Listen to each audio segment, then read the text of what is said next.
Thanks for coming today. It's going to be awesome. Oh, guys, stop. Seriously. That's so funny. Welcome to What's They Say, episode 3. It's going down. I'm so excited you took the time to tune in. Just a little beforehand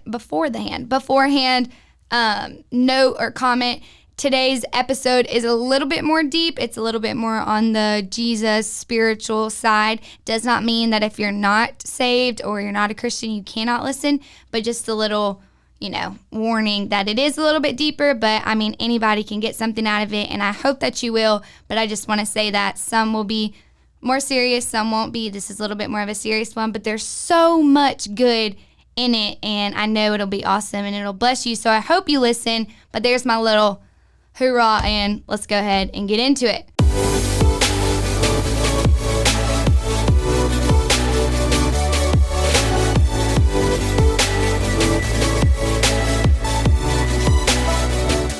Okay, so we're recording. Yeah. Okay. Team, we're ready? Just kidding, we are the team. It's just us.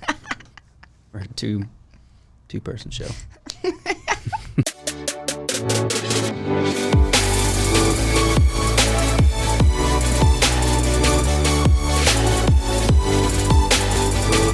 Hello, everybody. What is up? Welcome to episode 3 of What's They Say. It's going down. I am so excited that y'all took the time to tune in, and today's going to be awesome. It is my first male guest. I have a dude here. A guy who I think is like one of the funniest people I've ever met. He has a heart of gold. He works super hard, and he has a lot of wisdom. So he is going to be sharing. Everybody, welcome to Ty Smith, 4-3. Oh, God. Bringing back the memories. That's right. And then it just hits nothing, and the ball just hits the ground. But it's all right, because you were funny. Every team has a funny guy. That's right. You were him. That's right. And you're still him. Welcome, Ty, guys. I have known Ty, I think my whole life, honestly. So Almost out of the womb. Yeah. Like that long ago. Yeah. Wow. And I'm 22, so it's been a minute. I knew you when you had bleached hair. Yeah. I had no control over that. That was rough. It was sick. It was awesome. Blonde on the top, brown on the side. It's like they put a little bowl on my head and just like... The blonde tips, that's what it's called. Yeah, the frosted tips. Frosted tips, yes. It worked good, and then as I grew older, my ears grew twice as fast, and the hair was still short, so it was like a little insecurity for me, but my parents said, you got to look like a boy. So there you go. There you go. Hair. That is so funny. Well, Ty is going to be on the podcast today, and like I said, he's one of the coolest people I know, and Ty, we'll go ahead and just get into it. Why don't you tell everybody a little bit about your upbringing, what was growing up like for you, and then kind of where you're at now, how old you are, that kind of stuff. Yeah, so I literally know nothing but church. I mean, I grew up in it. I mean, that was it. We took vacations Monday to Saturday, still do. We don't miss church on Sunday whatsoever. I mean, that's our game day. Have you missed a Sunday ever in your life? Man, when I did, I felt like I was going down below. But no, I mean, I definitely have. I mean, we have taken vacations here and there, but like it is definitely something that we actually strive to not miss. And I mean, we're back here on Sunday morning, and now even kind of fast forwarding just a little bit, the state that our church is in now. I mean, we have prayer 5 or 6 times a week, corporate prayer for an hour. So we're here just like it would be a regular service, and we're here early. We open the doors, turn on the lights, turn on the sound, and we're the last ones to leave too, so that's pretty cool. But yeah, there's definitely a next level dedication to that for sure on all fronts. But yeah, I grew up in church, know nothing else. Was just a kid growing up, going to kids' church, kids' camp, hit middle school, and then started, obviously serving, and I kind of just not vacated, but kind of just went towards the media team and loved audio, visual stuff, cameras, production, all that type of stuff. So really found a passion for that and just kind of stuck with it, and, started just running cables. Then I started just doing little computer things here and there, and got behind the camera, and now we're doing production stuff and directing and doing the full Wow. service. So it's He's fancy. yeah. So it's fun. It's definitely a good way to to serve the Lord, and especially when you're passionate about it. It's not something that wears you down. I mean, it is a full-time job, but like, it's a lot easier when you do something you love, and it's also for the kingdom. It's not only affecting you, but it's also affecting the people who are in the room and outside the room as well. So it's kind of a ripple effect. So Yeah. it's a great seed to plant, and we've seen a lot of growth and fruit from that. So it's something that I love to do every single week. That's awesome. So you've grown up, like you said, in church. Both your parents are like phenomenal pastors, preachers, communicators. They're awesome. Was there ever a time, because I know for me, I've grown up in church. My parents aren't pastors, but could be. They love the Lord and, whatever. But I know for me there was like small detours. There wasn't this huge, I didn't run away from God or everything. I always knew I was going to be, saved. But was there either times you questioned like, oh, I've grown up a pastor's kid, or I've grown up in church. Is this something I always want to be a part of? Or have you kind of always known? Or Yeah, so kind of going back to my parents, like they literally have set the bar so high. It's like, almost being like Muhammad Ali's son, and it's like you're trying to not do boxing, or trying to not watch boxing, or not trying to have any association with it. So like, they've set the bar so high that like almost internally, like maybe inside of your spirit man, like you just can't get rid of it. Yeah. And that could be a combination of their leadership and their example through their actions, and also through a ton of prayer and fasting. And like, that seed is deep. You're not digging that thing out for anything. You know what I'm saying? So I won't say I've never been on a perfect path. It's definitely times that I've varied off for sure. But like, even when I would do that sin, knowingly or unknowingly, there was still a check inside that was like, you know what I'm saying? It may not have said, don't do that, or take a step back, or whatever. Like, you kind of like, and sometimes that did happen for sure, but like, there was always at minimum, like, you know what I'm saying? Like, you probably need to double check that, So, that was always cool to have, and I have not always been perfect, for sure. But, I've always I'm here where I am now, serving to the capacity now. So, no matter how far I got off the road, I always came back, and I knew where I needed to be, and I knew, I guess, at minimum, it was just I didn't want to let my parents down in a way, because like I want to honor them in whatever I do, and or at least try to do my best that I can. For sure. And they really have set the bar high, and you don't want to, especially with what comes with their title and what they do and the positions that they hold. And now everything that we do now is very international, so it's TV, it's traveling and books, and like it's a lot more than what it used to be. So the expectations are even higher, and you got to really walk the straight line, because if you do something left or right, then people are going to not only, pin you with that, they're going to pin who raised you, you know what I'm saying, who you look up to. That was a lot of pressure.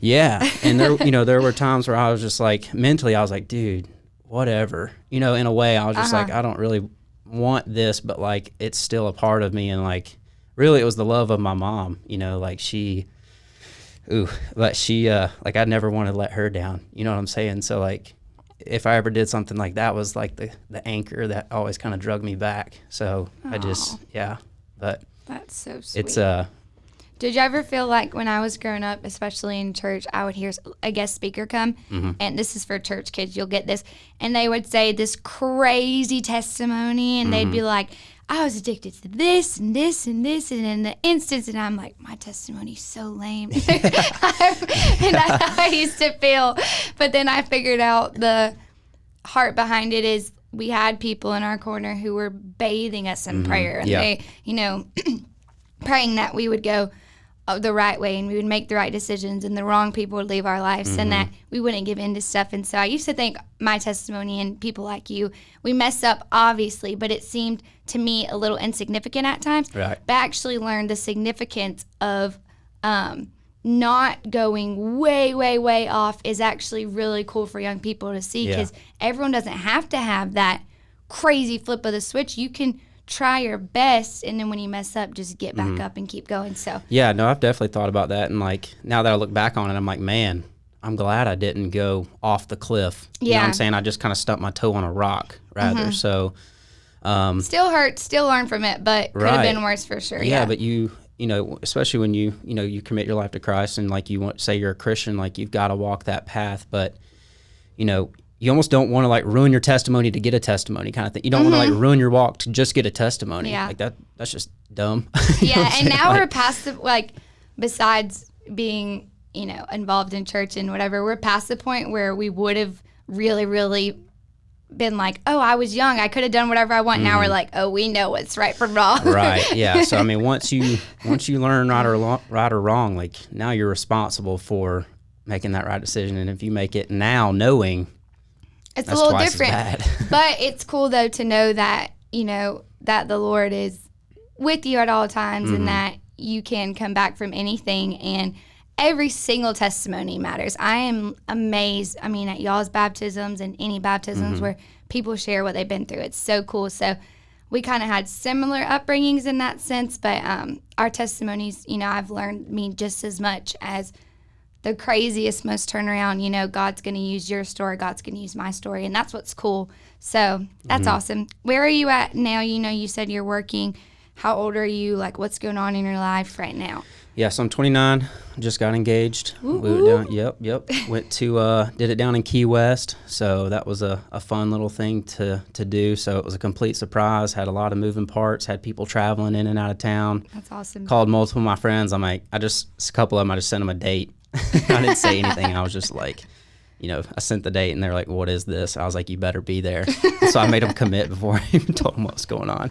And they were like, dude, you're so crappy. Like, you never ask me for something small. It's just like always just like ridiculous. Like, you're making me bend over backwards for everything. But yeah, man, had a lot of family and friends come down there and support. And she literally had no idea that it was happening whatsoever, which was a pretty cool awesome thing. So complete surprise. We never went ring shopping, never did any of the small things that would kind of give her a hint like, all right, it's coming to the future, you know, coming soon. But never did any of that stuff. So I wanted it to be like she was opening the gift on Christmas morning, like you had no idea. Yeah. So, which I think we did. And success. Yeah. So we took a group down there and did a lot of planning on site and did everything kind of last second. That's how I roll. So it's got to be spontaneous.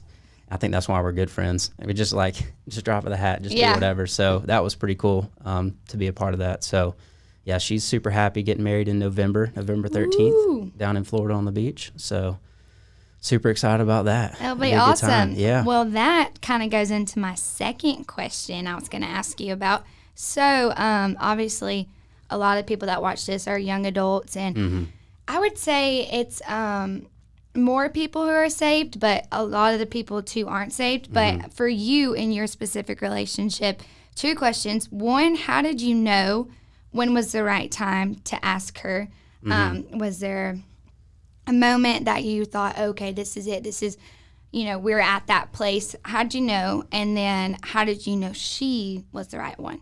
So, two-part question. I'll answer the second one first. Okay. And it would be, I mean, like, I didn't want to let her go and I was willing to fight for her. You know what I'm saying? Like, internally. Because I came from a previous relationship that got hurt just a little bit, and it took me years to, like, you know, just some dumb decisions, but also, like, you know, going back to what I was saying originally, like, knowing my roots and knowing God and knowing where I came from and, like, getting back on that path. But, like, it took me a second to kind of come back around to that. But, you know, I will not date somebody unless I can see you, you know, unless I can see myself marrying you. That was kind of my thing going into it. So, like, I would check everything. I'm checking your family, who's your mom and your dad, your job. Like, I'm checking everything from the outside because I was watching her from a distance for a while, so I knew her heart. You know what I'm saying? I knew she was pure. She had 4 years at Caneo. Like, she was a student under my mom. Like, I knew she was spirit-filled. She loved Jesus, and, like she had a heart of gold all the way through. And she was, like, my main thing, like, she was super kind. Like, she looked like she never had a bad day. Her smile was great. Like, she was just, like,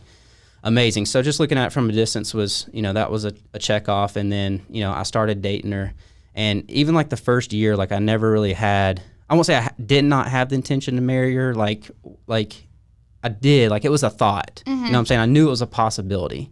And it was really about a year and a half in that I was like, all right, for sure, I could see this happening. You know what I'm saying? And then that's kind of when I hunkered down internally, and I was like, all right, she's awesome. You know, which I already knew that, but like it finally took a switch for me to feel on the inside. Clicked. Yeah, something clicked, and I was like, man, she's awesome. Like, I want to hang out with her all the time. She's the first one that I call her, first one that I text. Like, I FaceTime her at 3:30 when she gets out of school every day. So it was like, and it felt very natural. And like, I would say what's very healthy for our relationship is like, we love to serve each other. It's almost like we're trying to compete. You know what I'm saying? We're always like, how can I help you? Like, what can I do for you? And it's almost like automatically in return, like your own needs get taken care of, if that kind of makes sense. That's so cool. For me, like, I love to, like, if you got a need or you got something that needs to be taken care of or something needs to be accomplished, like, I want to be like, oh, I got to do it. You know what I'm saying? I got to do it because that's going to take care of my feeling inside, and it's going to take care of your problem at hand. You know what I'm saying? Yes. So we love to serve each other, and like, it's very pure, and we're best friends, if that makes sense. Before, I mean, you would almost think like we're brother and sister in a way, but like, we just goof off, we hang out all the time. Like, it's very loose, but there's also a super, you know, strict line of respect and servanthood towards each other. And, you know, I guess what is most importantly is that we're equally yoked. You know, I mean, that's a real thing. Yeah. Because, I mean, there's some younger bucks in the church that, you know, I can see them, they're 13, 14, 15, 16, and I can see the little girl that they like. Obviously, they're in church too, but they also like people at school. And I'm just like, hey, be careful. Yeah. You want to make sure that you guys have the same beliefs, because you may want to do something this way or think something's right this way, and then they're like, I did not grow up that way. Yeah. You know what I'm saying? I have no idea what you're talking about, like these guardrails in your life that you may have that they might not have. You know what I'm saying? So for us, like, everything lined up, the way we believed, the way we were trained, like everything from top to bottom. So that was pretty important. So. And then the second part, how did you know, like, when was the right time? Because a lot of people are young adults, they're dating, maybe they've been dating X amount of time. Did you guys talk about it? Did you just pray about it? How did that look for you personally? For me, I just knew. And like I said, about a year and a half in, it kind of clicked. And then to actually marry her, like, ask the question, the specific event was like, it's like when my brother got engaged and married, like when he got done with his part, after that, I felt like I had the clearance, because I wanted to be respectful of his time and like his, you know, him and his wife now, of everything that they were going through. So I want to say, you know, I wanted to give him like that clearance to finish out. I don't want to steal any thunder or anything like that. So as soon as he got married, I was just like, man, you know what I'm saying? Obviously I prayed about it, and, you know, I asked, you know, the Lord, but on the inside, I almost felt like he was saying, duh. You know what I'm saying? Like, she's right there. Like, you don't have to like do anything extra. Like, she's right there. So I honestly just knew, and I knew what I was looking for, and I knew, you know, she checked all the boxes and everything. So like, I asked previously, the gift came, I'm not going to open the box, or I'm not going to like not open the box. It's like right there. So she checked everything off, and I mean, everything was perfect all the way through, you know? So, I mean, I can literally count on like one hand, maybe 3 times that she's cried in 3 years. You know what I'm saying? Like, just super, we just like love each other. You know what I'm saying? Like, we don't even really fight. And I know that sounds crazy, but like, before it even gets to that point, it's like, okay, you know what I'm saying? It's just take a deep breath, like, let's figure this out kind of thing. Let's serve each other. Like, how can I help you? You know what I'm saying? So it's constantly like that. So it's really been pure. Understanding people too. Like, and, you know, fighting, people forget that relationship sometimes is fighting for love. Like, you have to, you know, you have to put your emotions aside and reel back in and say, you know, I love this person. Like you said, what can I do right now? And just really kind of like not act out of the heat of the moment, because that's when things get said that you don't mean, and, you know, stuff gets thrown around. And so that's super mature, and it probably is it is an example of why you guys are such a healthy couple, because y'all have learned to love each other well, serve each other well, but even to fight well, and to fight in a healthy way, which there is such a thing as a healthy confrontation. So I think that's awesome. I mean, once you release those words in the atmosphere, it's like you can't get those back, and the damage is done. You know, whether it be good things or bad things, like it's tough to reel that back in. So it definitely makes you take an extra second and think about what you're going to say and what you're going to do, because that person will remember it. And, you know, good or bad, there's going to be an internal shift or a click on the inside where they're like, ooh, you know what I'm saying? Or you just got to be careful on how you speak to people, you know, because there's definitely, like the Bible says, life and death in the tongue. But you just want to treat each other with love and respect. And at the end of the day, it should all be good. So yeah. That's awesome. Real quickly, too, I just want to hit on this because I was asking, a couple of my guy friends, hey, what would you want to hear from a guy who's a little bit older? Maybe he's in a little bit further place in life than you. And they asked, how do you guys, or how have you guys dated with purity? Because like I said, a lot of them are young adults who are Christians and they're in church. So how, not specifically what are your boundaries, you don't have to do that, but just, dating in purity together, what does that kind of look like for y'all? So one thing that I've kind of settled on and like kind of used as a guideline for me is literally one saying, it's decisions have been made. So like when I've already made my decisions now. So like when I'm faced with it, I don't have to decide what I'm going to do. When that temptation comes, or I'm invited over here, or somebody tells me to watch this, like, no, or yes. You know what I'm saying? Like, I've already made my decisions. I have my guardrails. I have my, where my boundaries on where I need to be. So, like, the decisions have already been made, like, when I'm confronted with something. So, for me, like, if I stick to that, because I kind of know my guidelines, I know what the Bible says, or what I've been taught, or what my parents have said, or what the example that they've led with. So when something does come that's good or bad, like I kind of know, all right, yes or no on that. Like I don't have to think about it or feel pressure from anybody. Like I'm not worried about your opinion, bro. You know what I'm saying? Like I'm going to stick to my inner gut and do what the Lord says, because I know that seed that I plant with him is going to, bear really good fruit rather than me spending 10 minutes with you or her doing whatever. I mean, that's a bad seed, so I don't want to reap that harvest from that. So, I don't really care about your opinion, because at the end of the day, like it doesn't really matter to me. So, yeah, that's awesome. I've heard that a couple pastors talk about that, if you make the decision beforehand, then when you get put in the situation, you've already said, okay, I already know where I stand on this. So, advice for people who aren't dating, or maybe you just started dating, or maybe you want to set those boundaries, or figure out what is a boundary to you, what does it look like, and talk, communicate that with clarity, because it's unfair for someone to think that another person would know where they stand with those things. Yeah. So communicate that, and not in a weird on the first date way, but when you get more serious, if you really value something that's important to you, then communicate it. See if you guys are on the same page. If y'all are reading totally different books, maybe that's a sign, but I mean, they can pull you down a lot quicker than you can pull them up. Yeah. And everybody says that, but it's so true. And I'm not saying don't lead that person to the Lord. I mean, you always definitely want to pray for them and help them out, but like dating's different though. Dating is different, and you don't want to ruin your life with one dumb decision. I mean, you could alter the course of your entire life with one bad decision, and it's really just not worth it. So, it's definitely important who you go after, and it's not a bad thing to honestly just have faith and ask the Lord, ask him what, tell him to like help you out, like, hey Lord, like this is what I want, this is what I like, this is what I'm looking for. Like I even had brown hair, brown eyes, you know what I'm saying? Like I got that specific with it. And, I mean, one thing I would tell them is don't settle. You're not in a rush. Sure. Like I'm 29, about to be 30, and I'm just now getting married, but like, this is amazing. You know what I'm saying? I could have got married at 24, 25, and it would have been terrible. You know what I'm saying? So, like, it's worth the wait. Don't ever settle with really anything in life. Like, go after what you want to get, whether it be the certain type of relationship with the Lord, or with a person, or whatever, expectations with a job, or anything in life. Like, don't settle. Go get what you want. And as long as you, pray about it and seek the Lord and do what he wants you to do and listen to him, he'll direct you left or right, and he'll tell you what to do. So you just got to be willing and open to hearing that, and not putting the object in front of you that can distract you, and you focus so much on what you want and not what the Lord's telling you what you probably need. You know what I'm saying? Because you can get so focused on that object or that thing and just lose your hearing and everything else from the Lord. He's like, hey, I'm trying to talk to you, but you're looking over here at this object, and it's just like, it's just really distracting you. So don't settle, be open-minded, keep an open heart and open ear to the Lord, and he'll direct you left or right. For sure. Yeah. That's so good talking about. There's a lot of advice to be taken from this guy. So I hope y'all are taking notes, because Mr. Ty Stedman is preaching over here. So not as serious, but still something I kind of wanted to ask you about.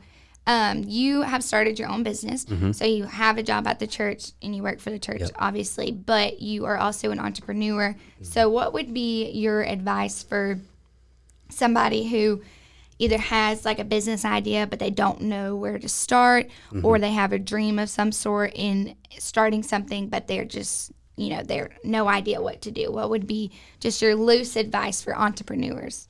Start. Just go. Just go for it. Like, you have to go. And like, there for a while, there was like a year and a half of my life where like I was scraping for anything. Like, I was just looking for an avenue to put all my energy in, because like I knew the Lord blessed me with a business mind and like an awesome drive. Like, I know what I'm supposed to do in life. Like, I'm supposed to fund the kingdom. Like, I know that. Like, that's clear. Like, I give money, back to the church. Like, I love to sow and I love to help others and bless people. And like, so I know what I'm supposed to do with the funds. And like I say, He's just blessed me with a business brain. And I've always prayed to the Lord to put me in front of kings and queens of influence, saved and unsaved. I don't care. You know what I'm saying? So, which also leads to an opportunity to link arms with other kingdom-minded people, but also save others in the business world that, don't know Jesus. So, for me, for that year and a half, like, I literally was thinking of every idea and starting it. You know what I'm saying? And like, if I felt like the Lord would say, don't do this or go left, right, or where, I would listen. So like, I went through like 4 or 5 ideas, but like, I never stopped. Like, I never got depressed or sad or whatever. Like, I put on my boots every single day. I came into the production room here at the church, and I would just get on the computer and I would be watching YouTube videos and researching things and reading articles. And I mean, everything from Bloomberg on the Wall Street to coding on Code Academy. You know what I'm saying? Like, I'm just trying to figure out where I can put my energy and where I can best serve. And funny enough, like, I mean, I literally went from like, I did like model clothing to like, which now I'm in like the wedding world, but like all the way down to like creating like apps and like coding and stuff. Like, I tried to practice that stuff like that. And so I was everywhere, but like, I never stopped, and I just went. But the main thing is just don't think about it too much, because you're going to learn 99% of what you're going to figure out once you start going. You know what I'm saying? So, but yeah, I started my own business. It's called Bride Lights, and I'm in the wedding world. So, originally I was trying to buy a piece of property up in Cleveland, and I was going to turn it into a wedding venue. And so I went to work for my buddy Carson, who owns Meadows at Mossy Creek up in Cleveland, and which is one of my best friends. And him and his wife Kayla, who I graduated with, have been such a blessing to me. But really just started working there to try to get in the business mindset, just trying to get my business mind in that lane, because I knew nothing about the wedding world, nothing. Like, I used to hate going to weddings because I thought it was nothing but forced conversation with just random people. Like, this is terrible. Weddings. I do now, but I used to hate them. I was like, golly, I got to be here for 4 hours. Like, come on. The only thing I don't like about weddings are when people ask you about, when are you going to get married? And you're like, I'm 17. So at the time, I'd be like, what are you talking about?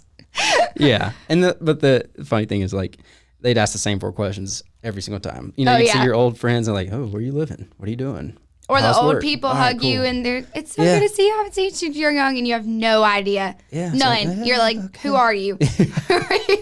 Touching me. So why don't you go get me a refill real quick? But I love weddings now, but so I don't know where I was going with that. But yeah, in the wedding world, and but the Lord has blessed. Oh my gosh, it's been insane. Like, I can't keep up. Like, I have 5 people working for me, 4 people working for me. So it's just like, I mean, the Lord's blessed me so much, but I've prayed for that. You know what I'm saying? I've prayed, Lord, open doors that are supposed to be open, close doors that are supposed to be closed. Put kings and queens of influence in front of me. And if you can get money to me, then you can get it through me. So those were the 3 things that I prayed for specifically. I prayed every single day. And like, I mean, even at my lowest of low and even at my highest of high, like, I don't stop praying that just because I've made it or I've been successful. You know what I'm saying? Because a lot of people just pray when they're down. But bro, you got to pray all the way through, pray all the way around. Like, surround yourself with prayer. You know what I'm saying? So the Lord's blessed me, and, we do a lot of events every single week, and it's great. And long weekends, long nights, and sometimes we'll be coming in from events on Saturday night at 2 or 3 in the morning and wake up for church, be there at 7 a.m. for production rehearsal. So it's awesome though. But definitely one thing that you don't wave on is the dedication to the house. So it's just not worth losing that piece. So I mean, I'll forego events and everything just to be at the house, because that's seed that's going to multiply 100 fruit. You know what I'm saying? So it's just not worth giving that up. So you just kind of took, you knew you were supposed to, you had a niche, you knew you wanted to do, business of some sort. So you figured out your niche, kind of what you felt passionate about, dipped your toes in a couple ponds. Some didn't work out so much. Yeah. Some did work out. You learn, and then you finally got into what you're doing now, and then it just took off, and you were like, oh, this is something I'm passionate about. I can do it, can manage it. Yeah, no, I love it, and it's serving people, which Yeah. is what I love to do. I'm just serving brides, and they're crazy moms, you know what I'm saying? So, not all of them are bad, but you do have some crazy stories. But yeah, just serving people and serving your customers, and you know, I mean, the wedding world it's a crazy industry, but you know, it needs Christians, you know, and you know, I just see that as my mission field, I guess. So Yeah, that's awesome. there's a lot of opportunity in it for that, for sure. So how do you, just a really quick question, practical, but how do you balance kind of time in general? Because you do have a mind kind of similar to me that we want to do everything, want to help everyone, you know, go. How do you have time management / prioritize? You know, what does that so that was look the hardest thing for me is like, because I mean, there was multiple, tons where I would just never sleep throughout the night because I would have to edit the church video, and I'd also have to build that 5-foot letter A, you know what I'm saying, for Pride Lights. But it was very tough in the beginning. I didn't really have time management. I just winged it, you know what I'm saying? I just didn't sleep, or I would have to ask somebody for help. But that was definitely the hardest thing I had to learn, was to say no, you know, because I would have to say no to some church things, or I'd have to table it and say, hey, I can do it next week. Because I mean, when somebody comes with me with a need, I just want to say yes. Yeah. And then figure it out later. Like, I want to, you know what I'm saying? So that was definitely hard to say no. And I tried to never say no to a customer with my company, because I just wanted to grow as fast as possible, because I knew where I came from, and like I was sucking wind on money. And that, you know, I mean, that can put a lot of stress on people, you know what I'm saying? And like, I was just like, I will never go back to that spot. So I said yes to everything, you know what I'm saying? So, but time management is definitely crucial now. And like, man, I have to-do list on to-do list, but I just knock it out when I can knock it out as fast, you know, as whenever I can, but also make room for the people who are important in my life, you know, because you definitely don't want to lose that. And know your limits. Know your limits, and don't be afraid to ask for help. Because that, for me, for a while, like, I never would ask for help because I saw it as a weakness. Because I literally felt mentally weak. I was like, I don't need your help. Like, I can literally do this on my own. And then, you know, God's being like, bro, you can't do that. There's only 24 hours in the day, but like, I just would never ask for help because I just felt weak. And I felt like I don't like depending on people. I'm very independent. So, but when I started asking for help, I was like, oh, I can delegate that and get that done and this done. Yeah. And it's like, oh, okay, heck yeah, I can do that for moment. sure. Yeah, Wow. yeah. So then you get into the fact of like, all right, are they doing it right? You know what I'm saying? Like, please don't mess that up. But yeah, funny. ask it and delegating and just asking for help and just be willing to say no is, you know, that's totally okay. You know, people understand at the end of the day, everything's going to be all right. So yeah, we're alive, we're breathing. True. Okay, and then now more of a fun, kind of getting out of the business thing, a fun question or a lighthearted question. You are, like I said, just one of the most funny, full of life, you know, make every day an adventure type of person that I know. And you also love the Lord, and you do have strong convictions, and you're true to who you are. A lot of people think you have to choose one. You have to be, you know, lighthearted and goofy and the life of the party, or you have to be a by the book Christian. And how did you, as the person you are, with the personality you have, and just what you like, how did you figure out a good balance? Because I think you're doing a great job at it. So just, I don't know. Yeah. I mean, I love acting like an idiot. Like, I love doing fun things and just sketchy things and random things and spontaneous things. So I love all of that. But I would essentially just go to the max in that category as far as I could go without sinning, if that makes sense. Like I got a mouth on me sometimes, like, and, you know, it's gotten me in trouble a couple times, but I'm just like, all right, whatever. You know what I'm saying? Yeah. I never bear the burden of past decisions. Like, I own it, you know, but I don't let it weigh me down mentally or physically. I don't really, I listen to others, but I don't bear your burdens. You know what I'm saying? I don't take your sorrows on my own shoulders. Like, I'll help you. I'm there for you. I'll pray for you. Absolutely. But like, I guess it's a good thing and a bad thing, but I shake things off like that. That's good. Like, I detach from things like that emotionally. You know what I'm saying? Like, if I go through something, like, all right, I accept that. I know what happened.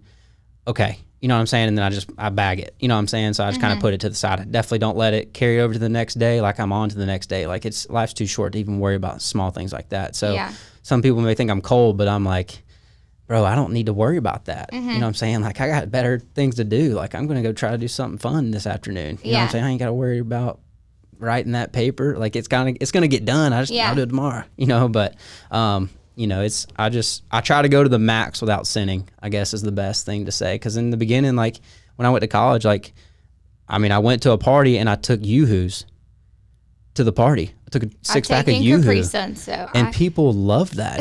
They thought I was like some star or something. I was just like, dude, I love Yoo-Hoo. And I would take Yoo-Hoo and Mountain Dew, and they were like, oh, you're that guy. Lit. This guy's awesome. And I was like, yeah, I'm awesome. You know oh my God. I was just eating it up. But that's funny. No, I mean, you're different in that way. And people are attracted to that because they see your happiness and they see your purity. And like, they're over there covering up their dirt with more dirt. You know what I'm saying? And sin on top of sin. And it's just like, and I guess, you know, I've luckily never lived in a terrible state of life like that, I guess. Maybe that's too aggressive wording, but like I never really had to deal with that stuff. So like I've seen from the outside what that stuff can do to a person. You know what I'm saying? So then I kind of saw, oh, I don't really want that. Like I don't need any of that. Like that stuff doesn't really make me happy. You know what I'm saying? So I don't really need to be a part of that. I can be a part of it from a distance or to the side. I don't need to participate.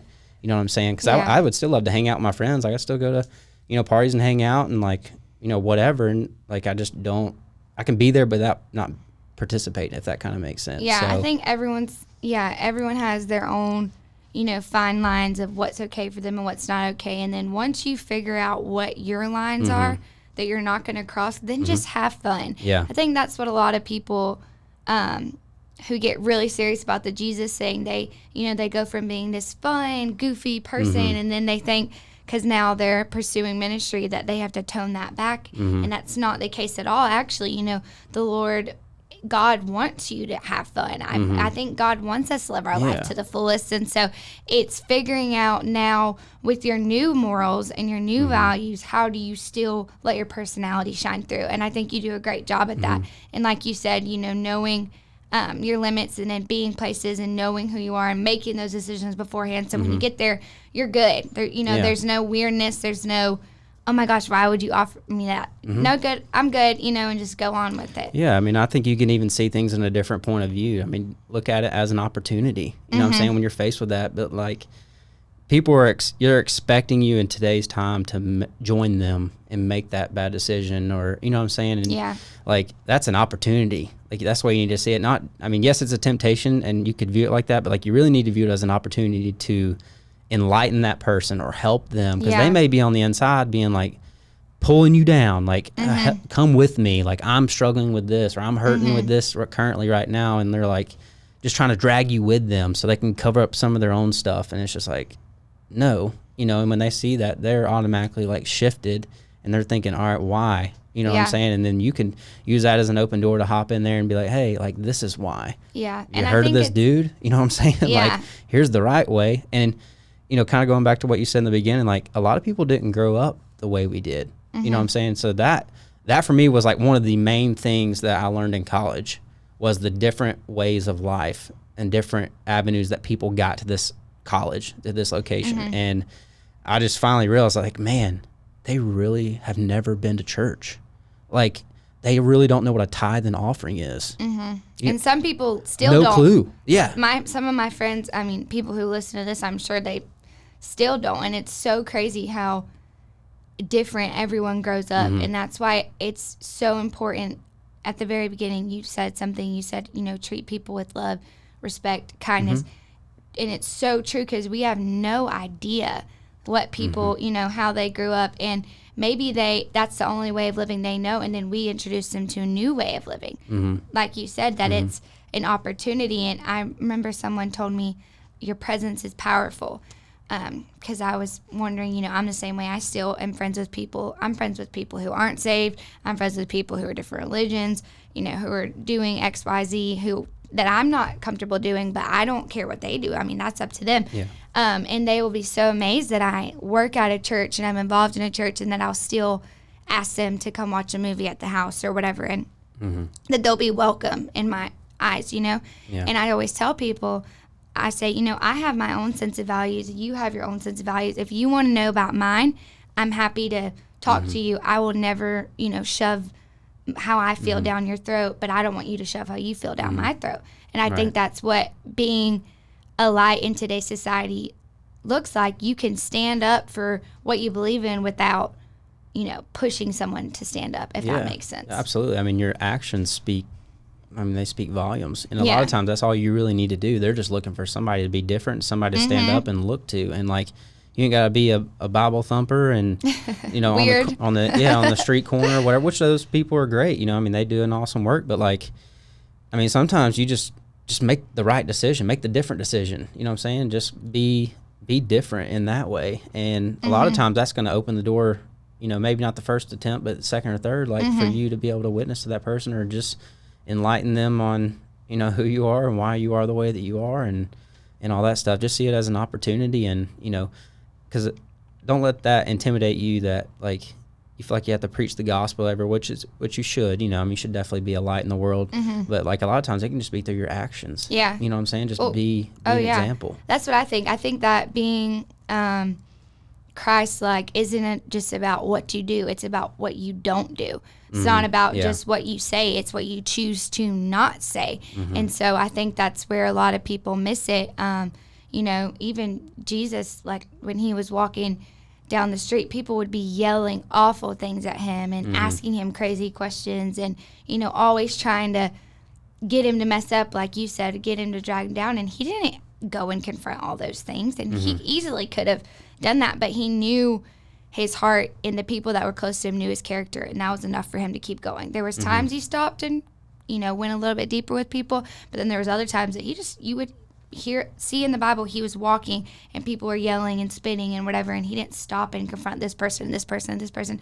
He knew who he was and he kept walking. And I think that's something that I try to do is I don't try to answer everything. I don't try to act like I have it all together. I don't, and I mess up. But when I mess up, I'm going to get up. I'm going to try again, and I'm going to do my best to treat people with love and respect, whether they're a Christian or not, whether they are whatever or not. And that's what being a good Christian looks like to me, is someone who, you know, lives their life to the fullest, but they also know who they are, and they're not going to waver on that. Yeah. Yeah, I mean, sin is fun for a season.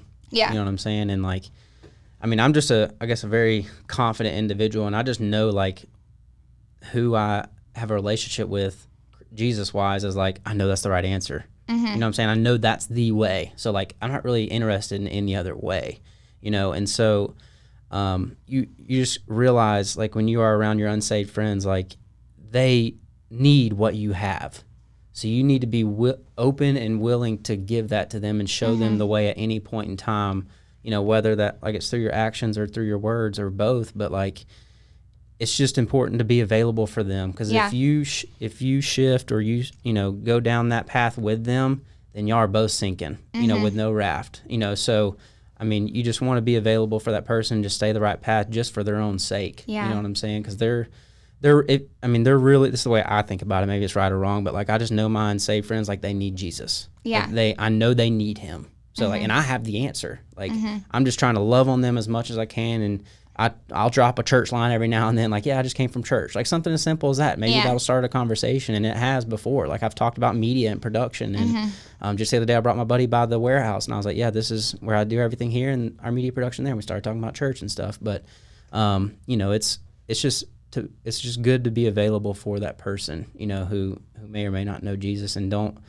shy away from that. Have some confidence, man. This is the way. These people need to know. You know what I'm saying? They need to know the answer, and that doesn't mean you got to shove it down their throat, but just be available and be an example. You know, like I said, you know, I'm ready when you want to. Yeah. I'm ready to talk. I heard a quote once that said you can only take people as far as you are, and I've really held on to that and try to keep myself ready and myself, you know, in the Word and praying and always trying to grow and get better that way. When some of my friends decide to get saved, which I'm praying for that, that I can really present it to them in a good way. And I always tell people that, you know, I'm not the type of person to shove Jesus down your throat like you were saying, but I want to set such a good example of who he is through my life and through my actions and my decisions, that whenever they decide to come, they have had a good example so far.